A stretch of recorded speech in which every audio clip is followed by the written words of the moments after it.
Welcome to Samba Samba. Enjoy the video. You start by verifying the basics that actually affect performance.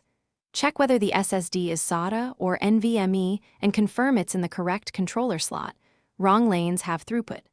Once done, update the SSD firmware and your OS updates to fix performance bugs. Always backup first. Make sure trim is enabled so the drive maintains right speed over time, and run a smart quick test to spot failing cells. These steps prevent wasting time on software tweaks if hardware is at fault. Now refine the software layer that controls the SSD. Install the latest vendor storage or NVMe drivers rather than generic ones because driver inefficiencies cause latency spikes. Next, set your power plan to high performance and disable aggressive link power management that throttles throughput. This preserves responsiveness under load.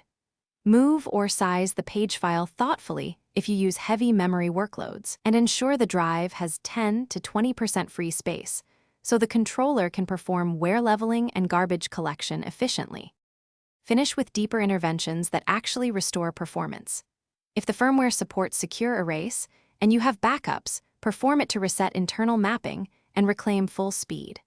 Once done, reclone or reinstall the OS, ensuring proper partition alignment, 1 MB alignment for modern SSDs, to avoid write amplification.